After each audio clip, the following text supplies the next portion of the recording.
Hey guys, and welcome back to my channel. My name is Crypt13, and you clicked this video because you don't want to watch the super long official live stream. So I'm gonna try to condense all of the info that we got from that live stream into this video. I'll go over as much as I can, so let's go ahead and jump right in.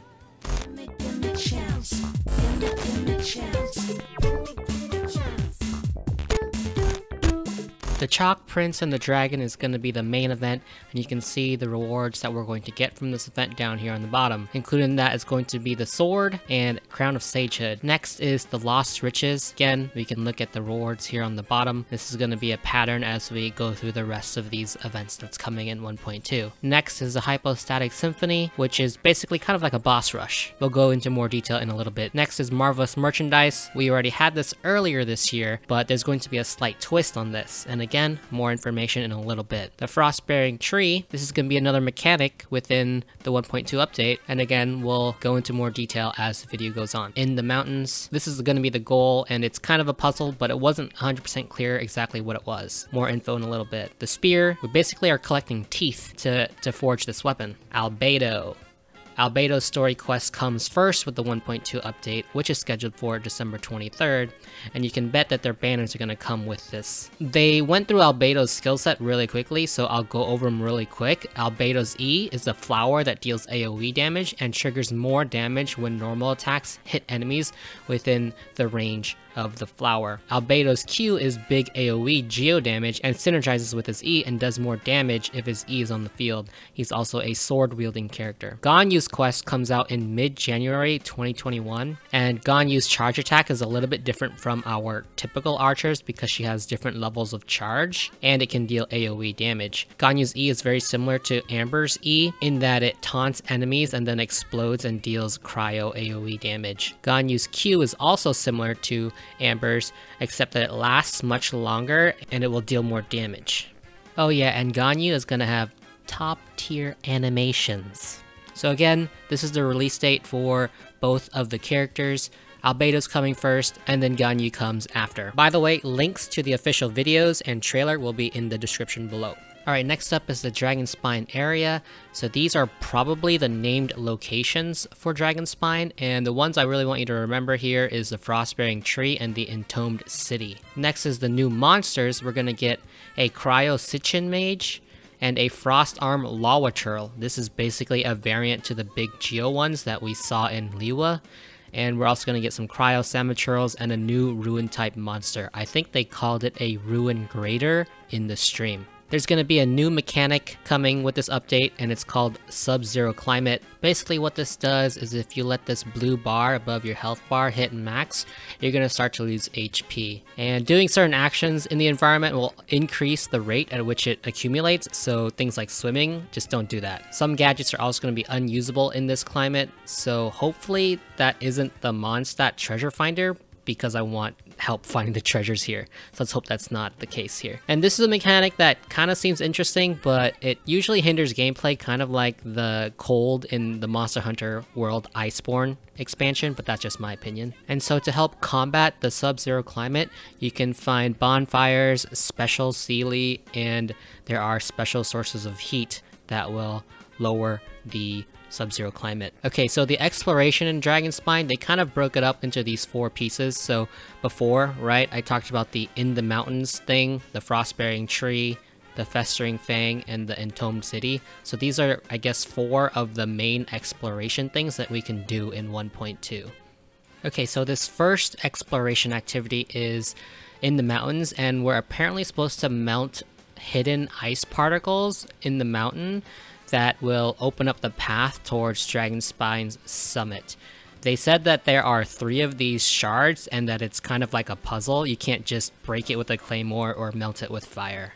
The next exploration thing that we have is the Frostbearing Tree, and this one we can kind of treat it kind of like a Statue of the Seven. We're supposed to offer up these crimson agates to exchange for rewards. These crimson agates are supposed to be new wild material that you can mine from the world or pick it up from the world, and you also receive these from doing quests. So in this picture here, they show that we can get a gadget, a warming bottle gadget, which makes the Subzero Climate a little easier, and then also the new catalyst weapon. And if you remember the picture that we saw at the beginning of the video, we're also going to get a Quaint Fates, Crown of Sagehood, AR XP, a name card, and some weapon prototypes. So that's what has me the most interested. It wasn't clear how exactly this part would work, but let's hope that we can get a good amount of weapon prototypes from the tree. Okay, the next thing is the Festering Fang, and this is the exploration gameplay where we're supposed to collect dragon teeth and some other materials so that we can forge the dragon spine spear. The stream says that we would also get the blueprint, but again, it wasn't 100% clear whether we'll get the spear and the blueprint or just one or the other. In this photo as well, you can see these little red ore spots. I believe that these are the crimson agates that we're going to offer up to the tree. Not 100% sure, but I think it's a good assumption. Next is the Entombed City. So this is a puzzle, and if we complete the puzzle, then we will directly receive the greatsword. The stream didn't say that we get a blueprint from completing this, so it's not 100% clear if we are going to get a blueprint for completing this puzzle. Okay, a little bit more into the story elements with 1.2. We're going to be getting a dialogue autoplay feature. Hey, that's pretty nice. Not complaining. Next is this new character. She's apparently a nun, and her name is Rosaria. I really hope she's a 4-star because I need this in my life. We're also going to be getting to know Sucrose a little bit better. She is Albedo's assistant, so we get to spend some time with Sucrose in 1.2. In this screenshot, you can see the cursed sword, and this is pretty much what the event is revolving around. The data for this sword has actually been data mined. What I can tell you right now is that it'll give you energy recharge as the main stat and gives extra damage and crit rate to your elemental skill. Okay, we can finally get into the main event with 1.2. So this is the Chalk Prince and the Dragon, and it's broken out into 4 acts.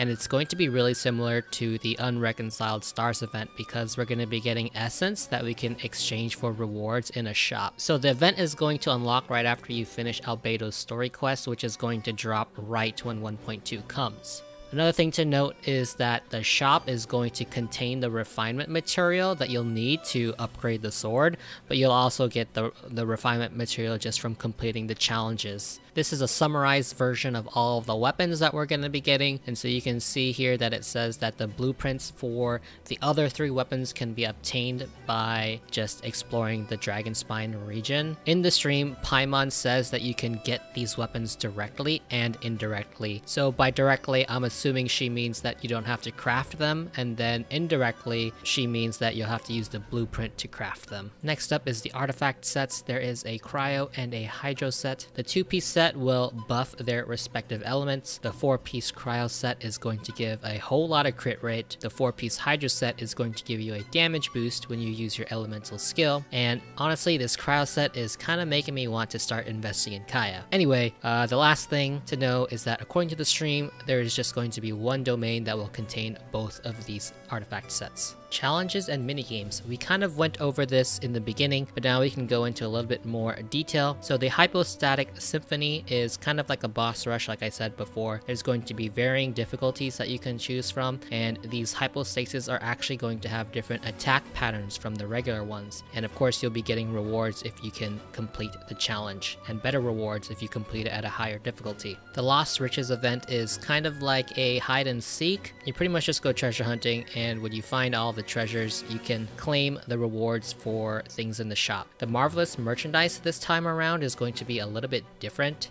because the rewards that you get from Libin are going to be instance per world. So that means if you have some friends, their merchandise is going to be different from yours. So if there is a particular reward that you're looking for, you can go into your friend's world and claim their reward. This isn't going to take their loot. This just allows you to choose which loot that you actually get. So this is the shop for the Lost Riches event. You can see that this gray item here is the currency used to buy things from the shop. I think the important thing to know here is that you can get these mini Sealy, and these are like little pets that can follow you around in the world. Pretty much the last thing that the stream went over were system optimizations. So we have some optimizations to the friends, photos, domain results, and character ascension rewards and preview. So for the friends and nicknames, you'll be able to chat outside of co-op mode now. You can just go ahead and directly message your friends. You can also set a custom nickname and use emotes. For the photos,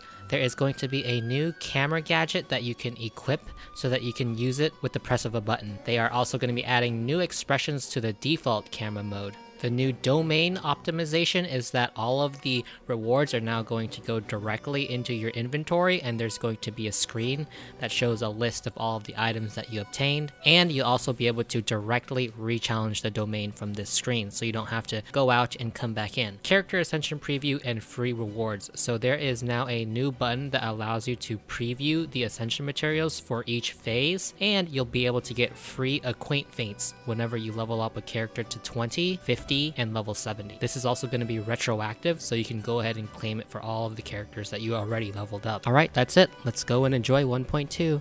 Bye-bye.